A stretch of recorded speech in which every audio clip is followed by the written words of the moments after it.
Welcome back, my loves, or welcome if you're new here. Hope you're all keeping well.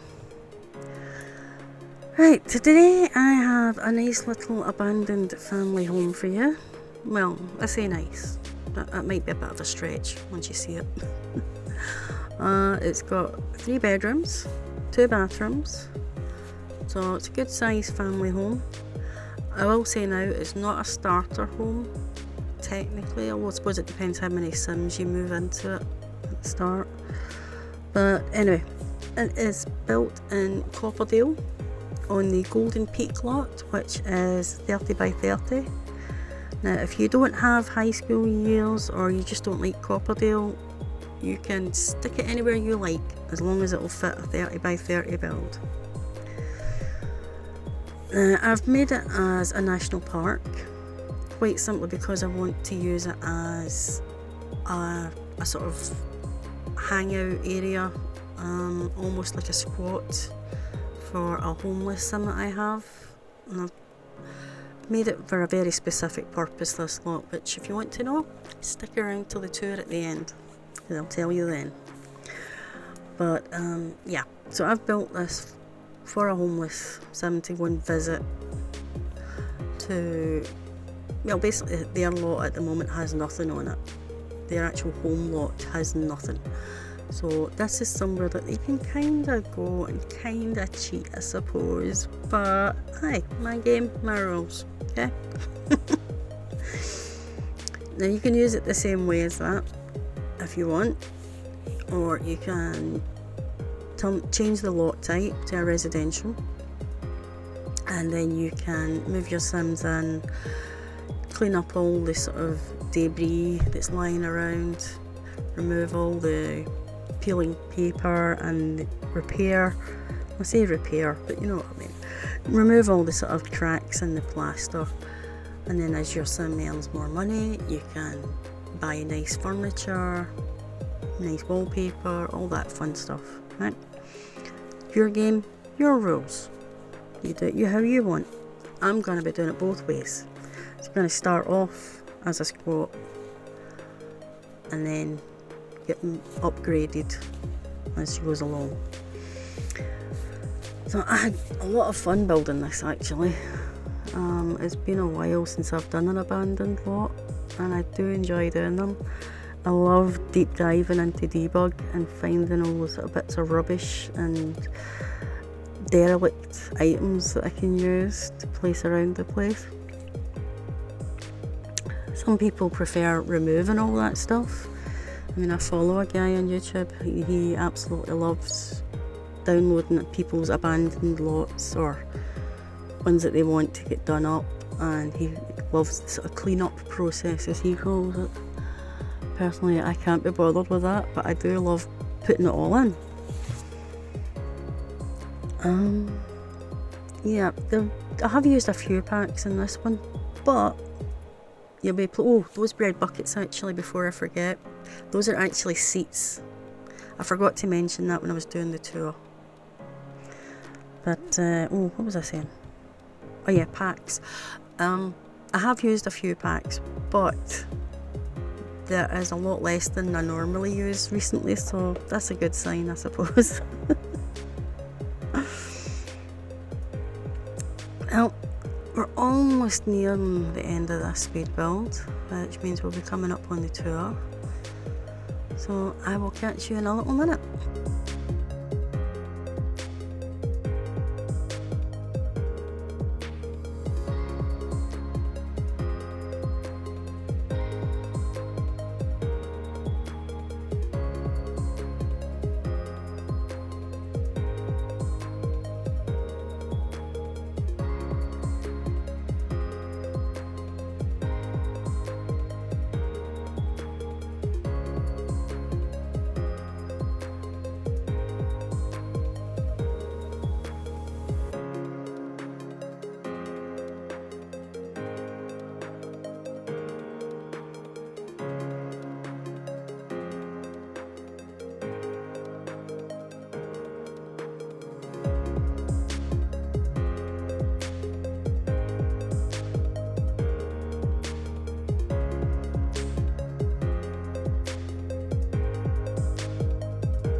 Okay, a quick tour of the place while it's not spinning around.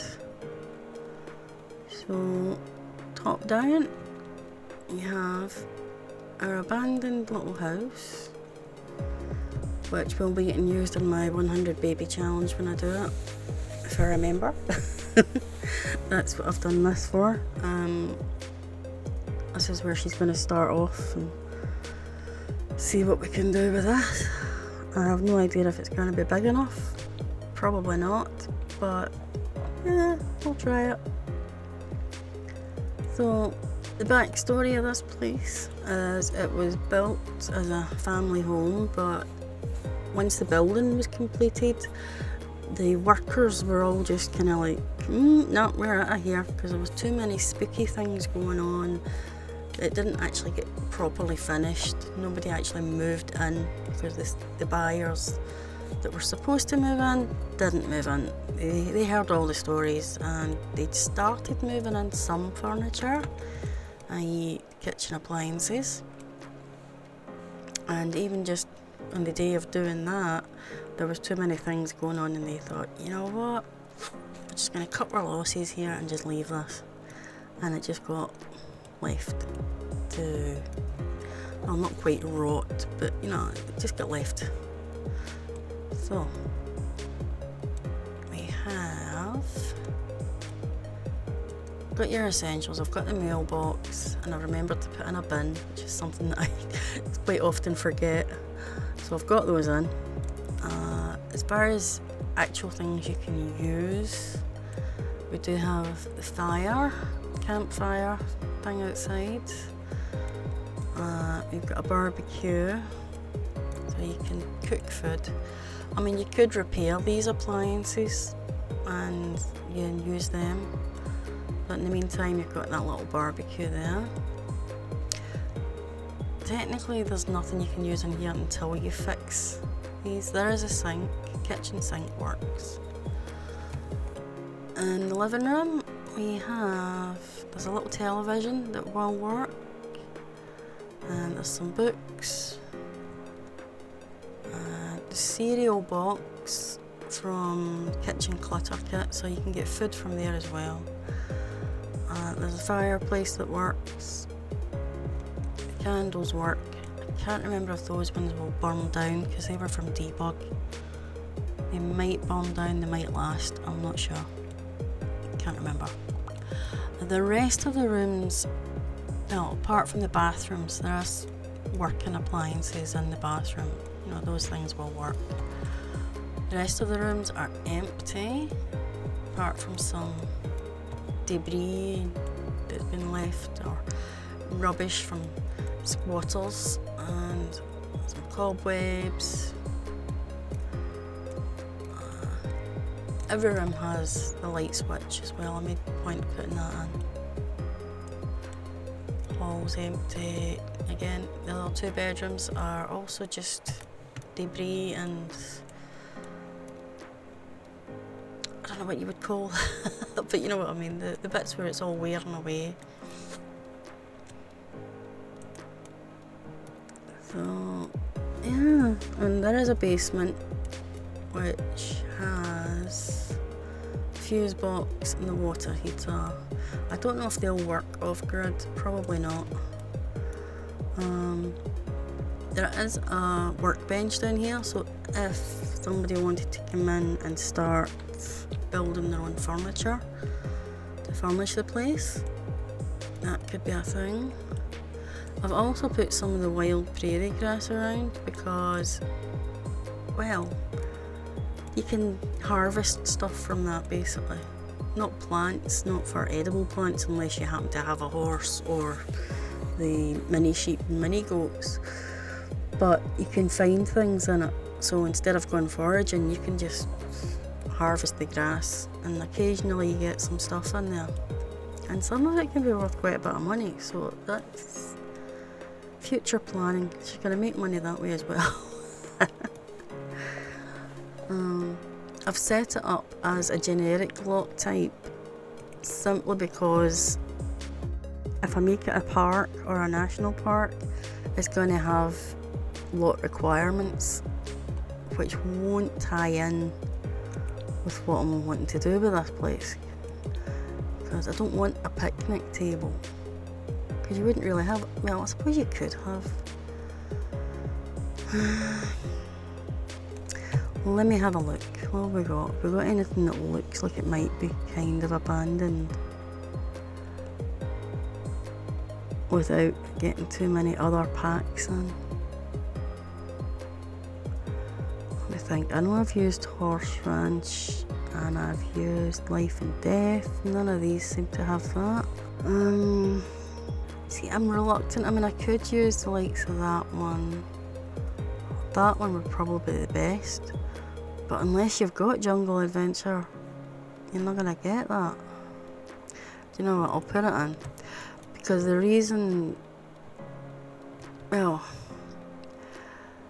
don't like using the generic lot types is because I've tried that in the past when I've been doing my own sort of homeless things and setting up little lots like this. And if you set it up as a generic lot type, usually nobody will go to it except the Sims you send there. At least if it's a national park, there's a possibility she might be able to meet people there. Alright, so we've set it up as a national park. But it's still going to have the same lot traits. We've given it cursed, gremlins, spooky and wild foxes. I didn't put the wild prairie grass lot trait on because if you put that on, the place does kind of fill up with it pretty quick. At least because I've given it, I think I've gave it 3, but that means there's only ever going to be those 3. It's not going to expand on that. What challenges? Not to lie, that was the challenges. Right, so we've got the foxes, the spooky, gremlins and cursed. What traits? We've got unhallowed grounds, which will... It's kind of amps up the spooky thing. It kind of goes hand in hand with that. Peace and quiet, because let's face it, there's nothing going on there and it's off the grid. So it could be peace and quiet. Teen neighbourhood. Well, she's a runaway teen at the start when I'm playing it, just to kind of build up her skills and her own sort of backstory. But once she reaches young adulthood, that's when I'll start the 100 baby challenge. So, yeah. And I figured teens would be most likely to go and hang out here. You know. So yeah, that is the abandoned Golden Peak. It's built to be bought in the future and used, but it can be used as a park in the meantime. How much is it anyway? It's not going to be a starter home. I was hoping to try and make it a starter, but that's not going to happen apparently. Oh well, I'm just going to leave it like that. Just going to have to save up the pennies. Right. Well, that is that. I hope you've enjoyed it. It's a while since I've done an abandoned lot, so I might do a little bit more terrain paint before I finish it, but other than that, that's it finished. So if you like this, let me know. If you like that kind of style, you know, the abandoned things, just let me know, because I've done a couple of them in the past. There's some in my gallery. I'm always up for doing more. So I think that was it, and I will shut up now because I'm just talking nonsense now, and I will catch you in the next video. Till then, look after yourselves, take care, and I will see you later. Cheery bye. Well, I've finally done it. I sat down with a quick build and it stayed a quick build. Are you proud of me? I'm proud of me. Cheery bye.